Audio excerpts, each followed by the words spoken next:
BTV prime time Bangla খবরে আপনাদের স্বাগত জানাই আমি মধুমত্তমা। প্রথমেই সংবাদ শিরোনাম। জেলা জুড়ে বিজেপির বুথ কমিটি স্তরের সভা অব্যাহত। আজ শিলচরে পরপর ৮টি নির্বাচনী সভা করলেন পরিমল।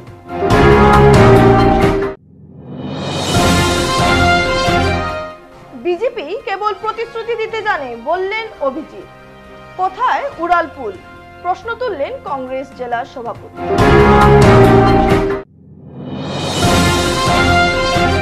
মুখ্যমন্ত্রীকে কড়া বার্তা দিলেন তৃণমূল নেত্রী। মোদির বিরুদ্ধে শেষ অবধি লড়াইয়ের হুঙ্কার সুস্মিতার। এবারে যাচ্ছি বিস্তারিত খবরে। বিজেপি দল জেলা জুড়ে তাদের নির্বাচনী প্রচার অব্যাহত রেখেছে। শিলচরের বিধায়ককে পাশে নিয়ে আজ শিলচর বিধানসভা সমষ্টিতে একে একে ৮টি বুথ স্তরের নির্বাচনী জনসভা করলেন শিলচর আসনের বিজেপি দলের প্রার্থী পরিমল শুক্লবৈদ্য। আজ শিলচর বিধানসভা এলাকায় একে একে ৮টি নির্বাচনী জনসভা করলেন শিলচর লোকসভা আসনের বিজেপি দলের প্রার্থী পরিমল শুক্লবৈদ্য। সঙ্গে ছিলেন শিলচরের বিধায়ক দীপায়ন চক্রবর্তী। এছাড়াও বিভিন্ন সভায় পরিমলের সাথে উপস্থিত ছিলেন শিলচরের সাংসদ রাজদীপ রায়ের নমিনি পুলক দাস, শিলচর ডেভেলপমেন্ট অথরিটির চেয়ারম্যান মঞ্জুল দেব সহ দলীয় বিভিন্ন স্তরের নেতৃবৃন্দরা। মূলত বিজেপির শুরু থেকেই শিলচর লোকসভা সমষ্টির বিভিন্ন বুথে বুথ স্তরের নির্বাচনী সভা করে আসছে। এরই অঙ্গ হিসাবে আজ এই ৮টি নির্বাচনী জনসভা অনুষ্ঠিত হয়।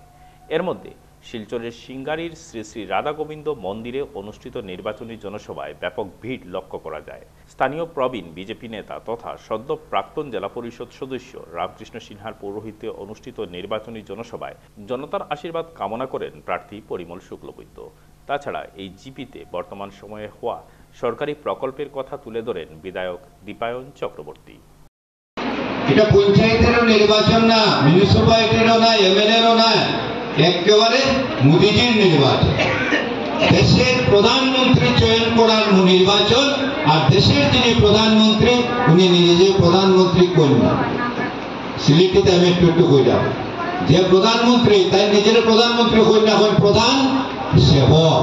কিতা কই প্রধান সেবক। যতটুকু সম্ভব শিলচর বিধানসভা সমষ্টির জন্য কাজ করা সেটাই আমার দায়িত্ব, প্রধান কর্তব্য। আপনারা আমাকে তার জন্য পাঠিয়েছিলেন, আমি চেষ্টা করেছি। তার কিছু কাজ আপনাদের সম্মুখে আজ উল্লেখ করতে চাই। শ্রদ্ধার জনসাধারণ, আপনারা জানেন যে পিএইচই স্কিম জল জীবন মিশন, আর এই জল জীবন মিশন কোথা থেকে নাম আসছে যে সজলধারা প্রকল্প। সজলধারা প্রকল্প থেকে জল জীবন মিশন কেন? যে সজলধারা প্রকল্প 1999 ইংরেজিতে বাজপেয়ীজির হাত ধরে শুরু হয়েছিল।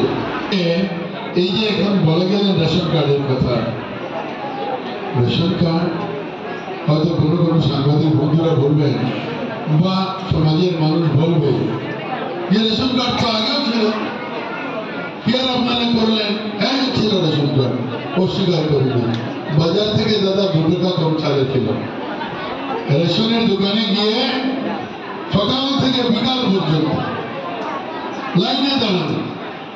ছোট ছিলাম, বাবা ব্যাগ ধরিয়ে বলতেন যা তো রেশনটা নিয়ে আয়। আর আমাকে অনেকে জিজ্ঞেস করে যে তুমি এত কালো হয়েছো কেন? আমি তো আসল কথা বলি না। গিয়ে রেশনের দোকানিকে ঠাকুর দিলাও রে বা ঠাকুর দিলাও জেঠুর দিলাও বলিয়া খালি নমস্কার রাত পর্যন্ত কপাল ঠুকতে ঠুকতে খালা ভূত হয়ে গেছে। দাদাও একটু গাল আছে আমার মতো, আমার থেকে একটু পরিষ্কার বসি। এখন আর কপাল টুকে কালো হতে হয় না 2 টাকা কেজি কমের জন্য। মাগনা চাল বা রেশনের দোকানে বলে ওগো চাউলটা নিছো গিয়ে নি, না নিলে 10 তারিখের মধ্যে লোক যাও, নাইলে আবার খেয়ে যায় লাউডার ঢুকাই দিব। This is change. 11 তারিখ করতে পারবে না, 10 তারিখের মধ্যে উইদিন 10।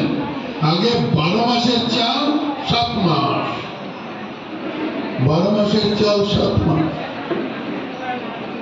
অনেকে অনেক কথা বলবেন, এসে দেখবেন বিভিন্ন দলের বুঝে আমরাও করেছি, তোমরা বাবু কি।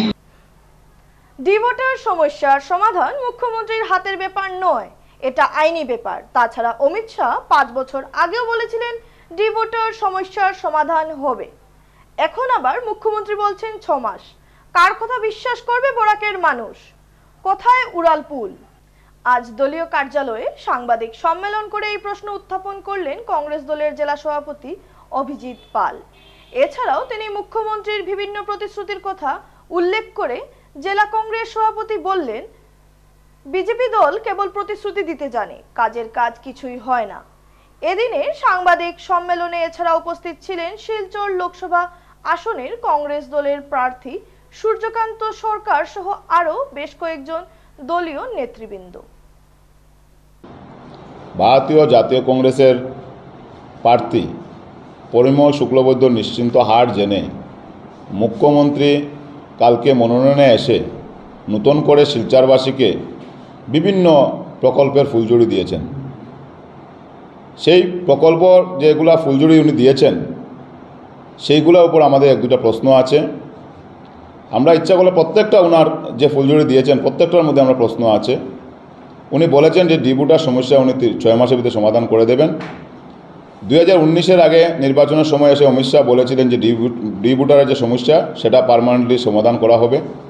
আজকে আবার 5 বছর পরে মুখ্যমন্ত্রী এসে আবার নতুন করে প্রতিশ্রুতি দিচ্ছেন। তা আমরা কার প্রতিশ্রুতিটা সত্য বলে ধরবো বরাকবাসী? আপনার কেন্দ্রীয় মন্ত্রী এসে বলছেন, গৃহমন্ত্রী এসে বলছেন যে ডিভোটার সমস্যা সমাধান করে দেবেন। 5 বছর চলে গেল, মানুষকে বোকা বানিয়ে আবার নতুন করে ললিপপ নিয়ে আসছেন। মানুষ সবাই জানে যে ডিভোটার সমস্যাটা একটা আইনি ব্যাপার, সেটা কোর্টের ব্যাপার, সেটা আপনি মুখ্যমন্ত্রীর হাতের ব্যাপার নয়। আর এইভাবে মানুষকে আসে বরাক উপত্যকার মানুষকে আপনারা বোকা ভাববেন না। বরাক উপত্যকার মানুষ শান্ত, ভদ্র, শিক্ষিত। বরাক উপত্যকার মানুষকে বারবার এসে আপনি বিভিন্ন নতুন কথা বলে নতুন প্রতিশ্রুতি দিয়ে বরাক উপত্যকার মানুষকে আর আপনি বোকা বানাতে পারবেন না। কোথায় গেল আপনার প্রতিশ্রুতি? আপনার যে 2টা উড়ালপুল বানানোর কথা ছিল শিলচর শহরে, কোথায় গেল আপনার এলিভেটেড করিডোর, যেটা শিলচর কালান রোডে জাতীয় সড়কে যে এলিভেটেড করিডোর আপনি বানাবেন বলে আপনার ক্যাবিনেট ডিসিশন নিয়েছিলেন, সেইগুলা কোথায়? আজকে যে আপনার মিনি সচিবালয় গত 10 বছর ধরে সেটা কাজ চলছে, এখন পর্যন্ত 20% কাজ হয়নি। এখন এসে আপনি আবার বলছেন, নির্বাচনের সময় এসে বলছেন আপনি 6 মাসের ভিতরে সেটা কাজ সম্পন্ন হয়ে যাবে। সেটা আগামী 6 বছরও সম্পন্ন হবে না। বিশেষ করে আপনি মুখ্যমন্ত্রী থাকাকালীন সেই কাজ আর সম্পন্ন হবে না। জেলা গ্রন্থাগার ভবন আজকে এতদিন ধরে সেটা একটা হিমঘরে ছিল, কেউ জেলা গ্রন্থাগার ভবনে কতটুকু কাজ হয়েছে সেটা কেউ জানে না।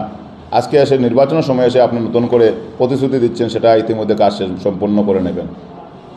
আজকে যেভাবে স্থানীয় বেকারদের সাথে আপনি যে বৈষম্যমূলক আচরণ করেছেন, বিশেষ করে এটা যুগ ধরে প্রথা চলে এসেছিল যে 3য় শ্রেণী এবং 4র্থ শ্রেণীর ছেলেমেয়েরা, মানে আসনগুলা লোকাল স্থানীয় ছেলেমেয়েরা, বেকার যুবক যুবতীরা চাকরি পায়। কিন্তু আজকে দেখা যাচ্ছে আপনার আমলে, আপনি মুখ্যমন্ত্রী থাকার আমলে এই 3য় শ্রেণী এবং 4র্থ শ্রেণীর চাকরিটাও আপনার ব্রহ্মপুত্র উপত্যকা থেকে এসে এখানে মানুষ চাকরি করছে।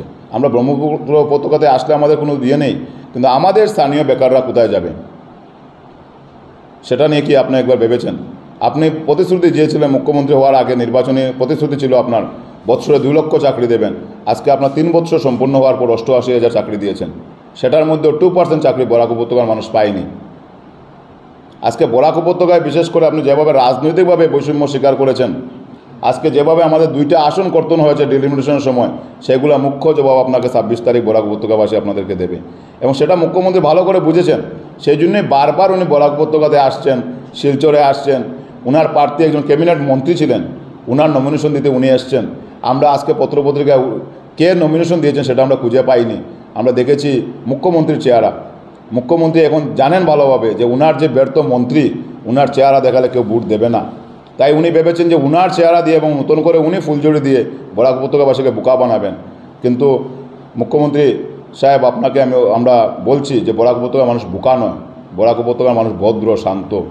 আপনি সেটার কোনো সময় এটা মিসইউজ করবেন না। বরাক উপত্যকার মানুষ আপনার এই কথা আর প্রতিশ্রুতি থেকে বিশ্বাস করবে না, রাখেননি। সবসময় বরাককে বিশেষ করে আপনার আমলে বেশি করে আপনার সে বরাককে বৈষম্য করা হয়েছে রাজনৈতিকভাবে, সামাজিকভাবে, শিক্ষার ক্ষেত্রে। আজকে হায়ার সেকেন্ডারি দিয়ে একটা ছাত্র গ্র্যাজুয়েশনে অ্যাডমিশন নিতে গেলে সিইউটি এক্সাম দিতে হয়, সেই সিইউটি এক্সামের সেন্টারটাও বরাক উপত্যকাতে নেই। আপনার শিক্ষা বিভাগ সেটা চালু করেছে। তো মানুষকে, বরাক উপত্যকার মানুষকে যেভাবে আপনি হয়রানি স্বীকার করছেন, আজকে সমগ্র আসামে জায়গা কেনা বেচা হয়, সাব রেজিস্ট্রার অফিস খোলা, কিন্তু আমার শিলচরে আজকে 3 মাস ধরে সাব রেজিস্ট্রার অফিস বন্ধ। সাধারণ গরিব মানুষ সেই তার জায়গা বিক্রি করে হয়তো কেউ ট্রিটমেন্ট করায়, কেউ হয়তো কন্যা বিয়া দেয়, কেউ হয়তো বিভিন্ন ঘর বানায়, বিভিন্ন কাজে ওনারা জায়গা বিক্রি করেন, কিন্তু আজকে সেই জায়গাটাও 3 মাস ধরে বিক্রি করতে পারছেন না। কোটি কোটি টাকা রাজস্ব মার কাছে রাজ্য সরকারের, তারপরে কী স্বার্থে এটা বন্ধ করে রাখা হলো আজকে মানুষ জানতে চায়। সেই জন্য আপনার এইসব মানে নতুন করে ফুলঝুরি, নতুন করে প্রতিশ্রুতি ভরা কবুতর মানুষ বিশ্বাস করবে না। আপনি যেভাবে জানেন যে আপনার মন্ত্রী যেভাবে ব্যর্থ মন্ত্রীকে আপনি সাংসদের প্রার্থী করে দিচ্ছেন, ঠিক সেইভাবে আপনার ফুলঝুরি যে মিথ্যা ফুলঝুরি, মিথ্যা প্রতিশ্রুতি, সেটা মানুষ বুঝে নিয়েছেন। সুস্মিতার ঘরে মোদির বার্তা পৌঁছে দিতে বলেছিলেন মুখ্যমন্ত্রী হেমন্ত বিশ্ব শর্মা। এই বার্তায় মুখ্যমন্ত্রীকে একহাত নিলেন তৃণমূল নেত্রী সুস্মিতা দেব। বললেন শেষ পর্যন্ত চালিয়ে যাবেন মোদির বিরুদ্ধে লড়াই। মোদির বার্তা নিয়ে আমার ঘরে বিজেপি কর্মীদের পাঠিয়ে সময় নষ্ট করে কোনো লাভ নেই। এবারের লড়াই দেশ বাঁচানোর লড়াই। শেষ রক্তবিন্দু দিয়ে মোদির বিরুদ্ধে লড়াই করে যাব, কারণ আমার শরীরে সন্তোষ মোহন দেবের রক্ত বইছে।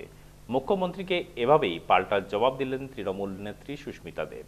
তিনি বলেন, বিজেপি দল যেভাবে লোক ধরে ধরে এনে বিজেপির মালা পরিয়ে দিচ্ছে, এভাবে আমাকে তো দূরের কথা, তৃণমূল কংগ্রেসের একজন কর্মীকেও মালা পরাতে পারবেন না মুখ্যমন্ত্রী। এসবের সময় নষ্ট না করে নিজের ডেমি প্রার্থী পরিমল শুক্লবৈদ্যের জন্য কাজ করতে মুখ্যমন্ত্রীকে পরামর্শ দিলেন সুস্মিতা। সুস্মিতা দেব ইছামতির কাণ্ড নিয়ে মুখ্যমন্ত্রীর কঠোর সমালোচনা করেন। বলেন, শিলচরে এসে ডাকডোল পিটিয়ে দলীয় প্রার্থীর মনোনয়নপত্র জমা দেওয়াতে অংশ নিয়েছেন, কিন্তু সুজিত দত্ত, ঈশান সিংয়ের হত্যাকাণ্ড নিয়ে একটা শব্দও উচ্চারণ করেননি মুখ্যমন্ত্রী, এমনকি সমবেদনাও জ্ঞাপন করেননি। আর পরিমল শুক্লবৈদ্য বাঙালি নেতা হয়েও ইছামতি কাণ্ড নিয়ে একটি মন্তব্য করেননি। তার চেয়ে দুর্ভাগ্য আর কি হতে পারে। তিনি বলেন, দেখেন, আসামের সদ্য মুখ্যমন্ত্রীকে বলবো যে আপনি আমার বাড়িতে বিজেপির ওয়ার্কারদের পাঠিয়ে আপনার সময় নষ্ট করবেন না। এর থেকে আপনি আপনার ক্যাডার নিয়ে থাকেন। কারণ আমি একটা কথা বলি, 24-এর লোকসভার লড়াই দেশকে বাঁচাবার লড়াই। এই লড়াইয়ে আমার শরীরে যার রক্ত আছে, প্রয়াত নেতা সন্তোষ মোহন দেব, আমরা যে সিদ্ধান্ত মানি সেটা মোদির সঙ্গে মিলে না। তো আমি মুখ্যমন্ত্রীকে বলবো যে আপনি যেভাবে শিলচরের মানুষদের ধরে ধরে এনে বিজেপির মাফলার জবরদস্তি পড়াচ্ছেন, সেই তালিকায় সুস্মিতা দেব আর তৃণমূল কংগ্রেসের কেউ থাকবে না। So please don't waste your time. আপনি আপনার ডামি ক্যান্ডিডেট পরিমল বাবুর জন্য ভালো করে কাজ করেন। প্রতিদ্বন্দ্বিতা আমাদের সঙ্গে হবে আর আমরা জিতব। বিশাল সংখ্যক সমর্থকদের নিয়ে আজ করিমগঞ্জে মনোনয়নপত্র জমা দিলেন করিমগঞ্জ লোকসভা আসনের কংগ্রেস দলের প্রার্থী মৌলানা হাফিজ রশিদ চৌধুরী। মনোনয়ন জমা দিলেন করিমগঞ্জের কংগ্রেস প্রার্থী হাফিজ রশিদ আহমেদ চৌধুরী। মনোনয়নপত্র দাখিল করে জেলাশাসক কার্যালয় থেকে বের হয়ে সাংবাদিকদের সাথে কথা বলতে গিয়ে কংগ্রেস প্রার্থী হাফিজ রশিদ আহমেদ চৌধুরী জানান, যদি প্রকৃতভাবে বাঙালি হিন্দু প্রেমী হওয়া, ইলেকশন সময় গৈ ক'ব লাগিব যে ইলেকশন কমিশন তুমি যেটা নদী দিছিলা এইটো উদ্ধ কৰিব লাগে। এই ভিত্তিহীন কথা, মিছা কথা কৈ কিমান দিন বাঙালি হিন্দুক বুৰ্বক বনাব মই বুজিব পৰা নাই। এইটো শিক্ষা দিব লাগে। আপোনালোক মই অনুৰোধ কৰিছোঁ আমাৰ বাঙালি হিন্দু ভাইসকলক, তেওঁলোকে অন্ততঃ কালি যিটো তথ্য দিছে সেইটো বুজা এক্সপ'জ হৈ গ'ল। তো কৰিবই নোৱাৰে, এইটো কমপ্লিট এটা ব্লাফ দি গৈছে, প্ৰতাৰণা দি গৈছে। মাইমাল সমাজৰ কিছুমান নেতাই কৈছে যে তেওঁলোকৰ ভোট এইবাৰ বিজেপিৰ ফালে যাব বা বহু সংখ্যক মাইমাল বিজেপিৰ ফালে গৈ আছে, জইন কৰি আছে। তো এইটো এটা ফেক্ট হ'ব নেকি আপোনাৰ ইলেকশ্যনত? ভোটটো প্ৰত্যেক নিজৰ অধিকাৰ আছে, মই ক'লে মোক দিব, এইটো কথা নহয়। কিন্তু মোক জনামতো তেওঁলোকৰ মানুহ মেজৰিটি মোৰ লগত আছে। 90% আছে আমাৰ মাইমাল মানুহ 90% মই ভাবোঁ যে এইবোৰ কথা ক'ব পাৰে, তো অধিকাৰ আছে, মই এইটো নক'ব, ক'ব পাৰে। ভোট কোনে দিব, কাক দিব, এইটো EVM মিছে আপোনালোকে দেখা পাব। কিমান ভোটত জিকিব? এইটোতো CM-ক তেওঁ কৈছে, তেওঁ এষ্ট্ৰলজাৰ হয়, মই এষ্ট্ৰলজাৰ নহয়, মই এষ্ট্ৰলজি পোৱাও নাই। মই আইনৰ ছাত্ৰ, আইন পঢ়িছোঁ, আইনত এইবোৰ মই পোৱা নাই। কিমান ভোটে জিকিম সেই একেবাৰে মই শিকিব পৰা নাই। কালি মুখ্যমন্ত্ৰী আহিছিলে, মুখ্যমন্ত্ৰী আহিছিলে, আহি কৈছে যে আপোনাৰ এগেইনষ্টত গোচৰ তৰিব লাগে, আপুনি মাইমালৰ এগেইনষ্টত মাত মাতিছে। আচলতে কি হৈছিলে কথা? এইটো আপোনালোকে জানে মই কি কৈছোঁ। তেওঁ তেওঁ আইনৰ ছাত্ৰ হয়, অলপ ষ্টাডি কৰি কথাটো ক'লে ভাল পালোহেঁতেন। চিফ CM হয় ইমান এটা মানে মই ভাবোঁ পাতল হওক বা এই ধৰণৰ এটা উদ্ধৃতি দিয়াটো যে ভিত্তিহীন। মই ষ্টেটমেণ্ট দিয়াই নাই, এইটো কোনো সমাজলৈ মই কথাই কোৱা নাই। মই কৈছিলোঁ কিছুমান মানুহে এনেকুৱা কৰি আছে, এই কথাটো তেওঁলোকে ভাজাই দিলে চব মানুহে কৰি আছে। মই ভাবোঁ তেওঁ ভালদৰে পঢ়া শুনা কৰিলে এই যদি ফেক্ট যদি ফাইণ্ডিং কৰে, ভেৰিফাই কৰে, তো মই ভাবোঁ তেওঁ ষ্টেটমেণ্টটো হেৰি কৰিব। ছেকেণ্ড কথা হ'ল CM কোনো কেছ ক্লজ কৰালৈকে অৰ্ডাৰ দিব নোৱাৰে, এইটো পুলিচৰ কাম, পুলিচে কৰিব। যদি কোনো হেৰি হৈছে ইলিগেলিটি যে পুলিচে কৰিব, আইনৰ পত্ৰ। কিন্তু police under control by chief minister. He may pass a law in the cabinet, in the assembly. So he cannot direct the police to lodge a case against someone. It is the duty of the police. It is not duty of the chief minister. Udharbond বিধানসভা সমষ্টির দিঘর পাশিপুর 10 নম্বর বস্তি এলাকা দীর্ঘদিন ধরে নানাভাবে বঞ্চিত রয়েছে। কিছু কিছু সরকারি সুবিধা পেলেও এলাকায় আজও পৌঁছায়নি বহু সরকারি সুবিধা, নেই চলাচলের রাস্তাও। উদারবন সমষ্টির দিগর কাশীপুর 10 নম্বর বস্তি এলাকায় রাস্তা, প্রধানমন্ত্রী আবাস যোজনা, অরুণোদয় প্রকল্প ও জল নিয়ে জনমনে রয়েছে ব্যাপক ক্ষোভ। রাস্তাঘাটের উন্নয়নে সরকার বেশি গুরুত্ব দিলেও মাঝিরগ্রাম জিপির কয়েকটি গ্রামে আজও চলাচলের উপযোগী রাস্তা নির্মাণ হয়নি। জনপ্রতিনিধিদের উদাসীনতায় রাস্তাঘাট থেকে বঞ্চিত বৃহত্তর মাঝিরগ্রাম জিপির দিগর কাশীপুর 10 নম্বর বস্তি এলাকার মানুষ। বৃহস্পতিবার এ বিষয়ে কথা বলতে গিয়ে স্থানীয় বাসিন্দারা জানান, উদারবন বিধানসভা কেন্দ্রের অন্তর্গত মাঝিরগ্রাম জিপির দিগর কাশীপুর 10 নম্বর বস্তি প্রথম খণ্ড আজও উন্নয়ন বঞ্চিত। দিগর কাশীপুর 10 নম্বর বস্তির সাধারণ জনতার অভিযোগ, মাঝিরগ্রাম জিপির আঞ্চলিক পঞ্চায়েত সীমা দুবি ও জিপি সভাপতি ববিতা কানু প্রধানমন্ত্রী আবাস যোজনা ও অরুণোদয় প্রকল্পের জন্য গ্রামবাসীদের কাছে টাকা সংগ্রহ করেও তাদের কাজ করেন না। তারা বলেন, বিজেপি সরকারের আমলে চারদিকে উন্নয়ন হলেও মাঝিরগ্রাম জিপির দিগর কাশীপুর 10 নম্বর বস্তি এলাকায় উন্নয়নের ছোঁয়া লাগেনি। বিশেষ করে তাদের চলাচলের রাস্তাঘাট নেই। বারবার সড়ক নির্মাণের দাবি জানালেও কোনো সুরাহা হয়নি। বর্ষার মরশুমে কাঁচা রাস্তার জন্য স্কুল কলেজ পড়ুয়ারা যাতায়াতে বিঘ্ন ঘটে। অন্যদিকে প্রধানমন্ত্রী আবাসও পাচ্ছেন না এলাকার বাসিন্দারা। তারা জানান, বিজেপি সরকার 2024 সালের মধ্যে সবার জন্য প্রধানমন্ত্রী আবাস নির্মাণের লক্ষ্য স্থির করেছে, কিন্তু কাশীপুরের ছবি উল্টো। প্রধানমন্ত্রী আবাস এখানে পাওয়া যায়নি। যেখানে আসাম সরকারের 2024 সালের মধ্যে হর ঘর জল সমগ্র রাজ্যে সম্পূর্ণ হওয়ার পথে, ঠিক সেখানে দিগর কাশীপুর 10 নম্বর বস্তির বাসিন্দারা পাচ্ছেন না কোনো সুবিধা। রাস্তাঘাটের নির্মাণ এবং বাকি সমস্যাগুলো সমাধানের দাবি নিয়ে তারা অনেকবার বিধায়ক মিহিরকান্তি সোমের কাছে যান, কিন্তু কোনো সমস্যার সমাধান হয়নি। স্থানীয় নির্বাচিত জনপ্রতিনিধিদের দৃষ্টি আকর্ষণ করেছেন দিগর কাশীপুর 10 নম্বর বস্তির রিঙ্কু মালা, হরিলাল পাশি, মনোজ বাগতি, শীতল পাশি ও গৌতম পাশি প্রমুখ। আমাদের এই রাস্তাটা আমরা লেখা বাচ্চা সব বেজান কষ্ট, পরে আমাদের অনুরোধ কিছু গাঁয়ের কোন মহিলা পাওয়া যায় না, না কেউ পাওয়া যায় না, অরুণোদয় নাই, বৃদ্ধ ভাতা নাই, কিছু নাই, না না কেউ পাওয়া যায় না। খালি ওটা ঘর প্রতীক নাই, 4 জন 3 জন এরকম করে চালটা পাওয়া যায়। আর তারপরে রাস্তা, তারপরে ঘর দুয়ার আছে কিছু নাই। আর ববিতা কানু একবারে ভোট দিয়ে তারপরে কিচ্ছু নাই। ওই তো আমরা পঞ্চায়েত বাগানোর মাঝিগ্রাম জিবি পঞ্চায়েত আর উপক বাউরি না আইসে আইসে আইসে এখনো আইতে আছে। ঘর দুয়ার ডুবলে ফটো উঠাই লইয়া যায়, কিছু করে না। এবারে একটা ভোট নাই তারা। হ্যাঁ,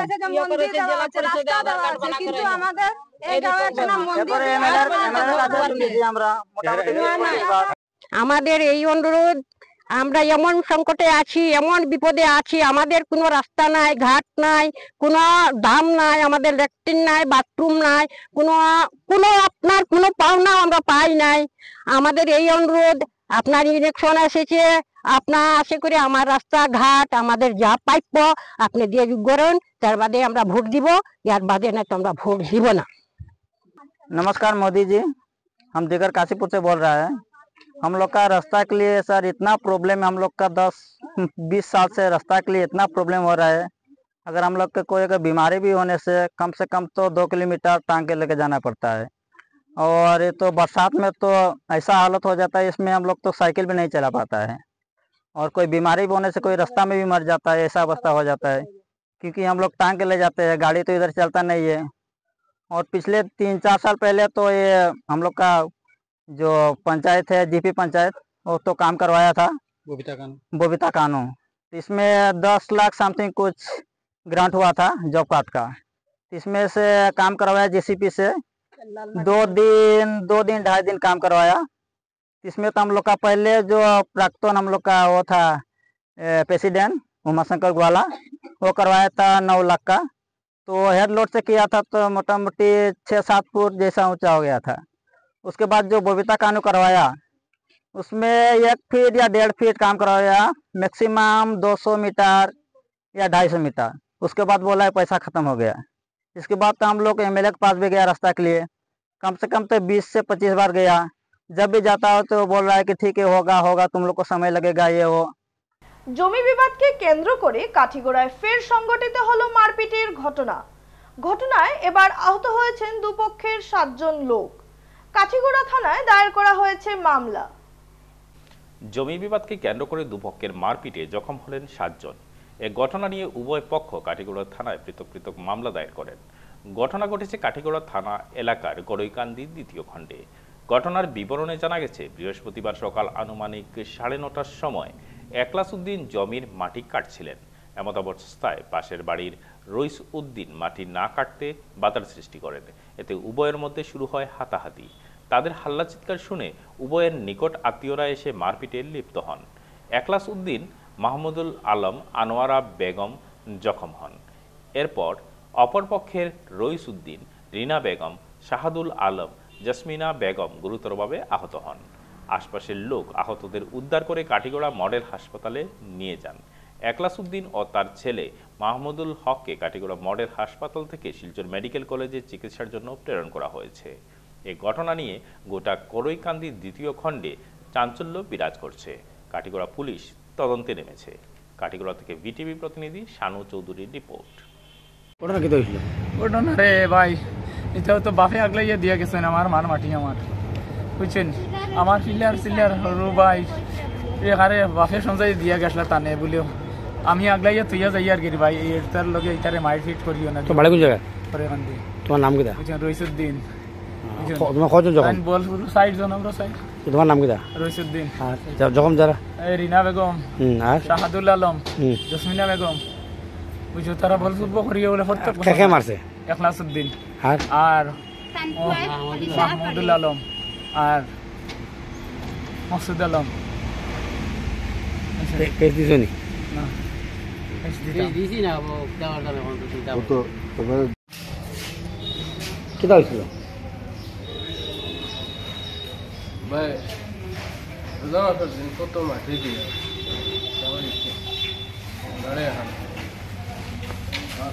ভাই মাটি দেয় ওইও ফাঁসি দিয়া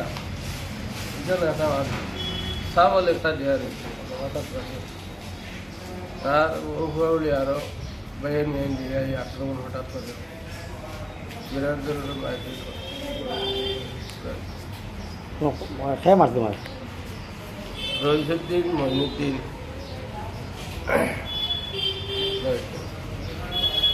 আরো তার আপনারা জখম কজন আছেন? ইঞ্জুরি আছি আমার ছেলে, আমার মিসেস ওয়াইফ, মানে কাপড় চোপড় এগুলো সারিয়েছেন।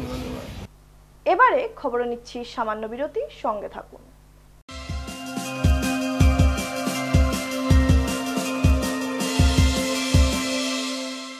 তোজো কি হল?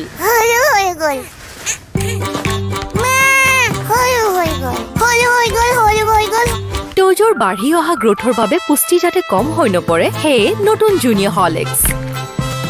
ইয়াৰ DHA, প্ৰটিন আদিৰ দৰে 27 বিধ পুষ্টিকৰ উপাদানে শিশুহঁতৰ শাৰীৰিক বৃদ্ধি আৰু মগজৰ বিকাশত সহায় কৰে। সম্পূৰ্ণ পুষ্টি অৰ্থাৎ সম্পূৰ্ণ গ্ৰোথ। খসি গলি নহয় তাত, এনেকৈ ভিতৰলৈকে যোৱা টান। ইজি ইজি এতিয়া হৈ পৰে নহয় ইজি ইজি লিকটাৰ দাগ এই দাগ গুচোৱা easy surf excel easy wash ইয়াৰ 10খন হাতৰ শক্তি ইমান বেছি লিকটা দাগ গুচোৱা হৈ পৰে easy surf excel easy wash hi ও হেই কাপকেক আজি চিলড্ৰেনছ ডে নহয় ও নো এটো জোৱাওতে কুটাটো ফেড হৈ যাব না যায় ট্রাই নতুন হেনকো স্টেইন কেয়ার যত আছে biostain power and care enzymes ই জেডিতকৈও জেডি দাগ আঁতৰাই আৰু কেয়াৰ এনজাইমছে কালাৰ ফেড হোৱাৰ পৰা বচায় আপুনি যিমান কেয়াৰিং সিমানেই কেয়াৰিং হ'ল নতুন হেনকো স্টেইন কেয়াৰ কেৱল ৱাছ নহয় কেয়াৰ ফিরে এলাম বিরতির পর। চুরাইবাড়ি হয়ে মাদক পাচার অব্যাহত রেখেছে পাচারকারীরা, তবে বারবারই ধরা পড়েছে পুলিশের হাতে। এবার করিমগঞ্জের বাজারিছড়া পুলিশ চুরাইবাড়ি থেকে এক কন্টেনারে 15 লক্ষ টাকার অবৈধ কফ সিরাপ বাজেয়াপ্ত করে আটক করা হয় এক পাচারকারীকে। ফের নেশা বিরোধী অভিযানে সাফল্য পেল বাজারিছড়ার চুরাইবাড়ি ওয়াচপোস্টের পুলিশ। জানা গেছে বৃহস্পতিবার সকালে AS01 QC 1076 নম্বরের একটি অনলাইন সামগ্রী বুঝাই কন্টেইনার গাড়ি গুয়াহাটি থেকে ত্রিপুরা যাওয়ার উদ্দেশ্যে চুরাইবাড়িতে পৌঁছলে গাড়িটিতে দলবল নিয়ে যথারীতি তল্লাশি চালান গেটের ইনচার্জ প্রণব মিলি। এতে বিভিন্ন প্যাকেটজাত সামগ্রীর আড়াল থেকে 10 কার্টুন 1600 বোতল নেশা জাতীয় কফ সিরাপ উদ্ধার হয়, যার কালো বাজার মূল্য আনুমানিক 15 লক্ষ টাকার মতো হবে। এ কাণ্ডে জড়িত থাকার দায়ে গাড়ির চালককে আটক করেছে পুলিশ। ধৃতের নাম রাজেশ কুমার, বাড়ি বিহারে। পুলিশ ধৃতের বিরুদ্ধে NDPS ধারায় মামলা হাতে নিয়ে তদন্ত শুরু করেছে।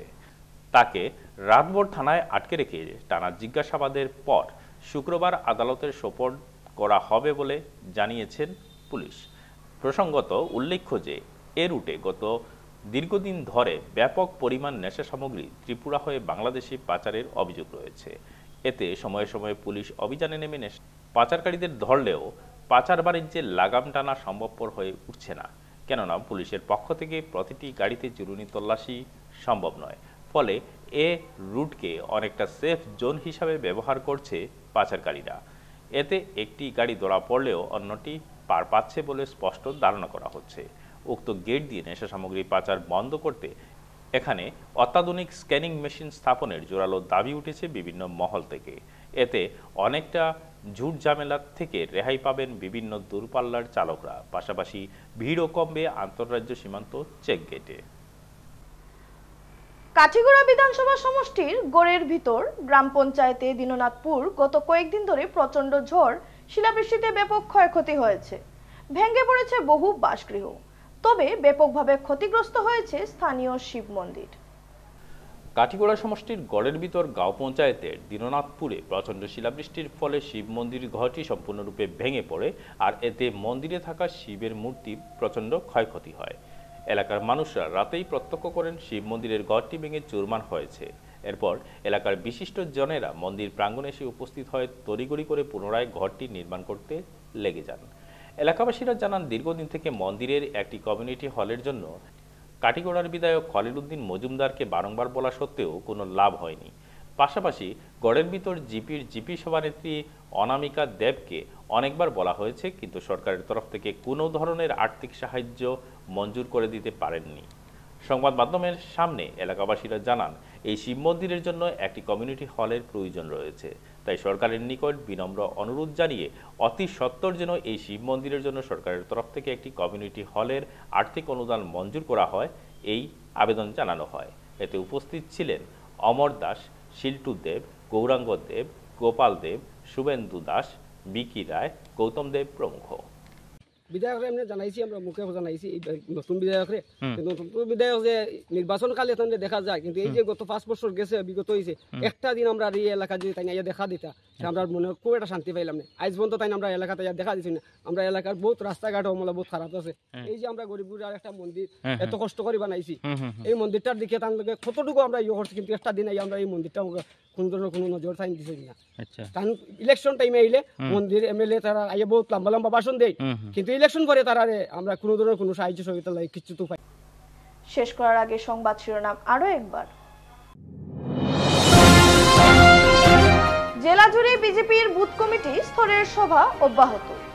আজ শিলচরে পরপর 8টি নির্বাচনী সভা করলেন পরিমল।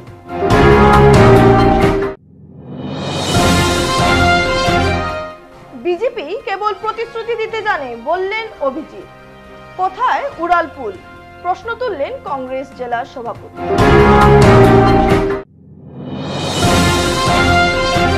মুখ্যমন্ত্রীকে কড়া বার্তা দিলেন তৃণমূল নেত্রী।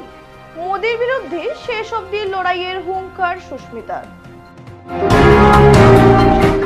ভিটিভি প্রাইম টাইম বাংলা খবর আজ এই পর্যন্তই। নমস্কার।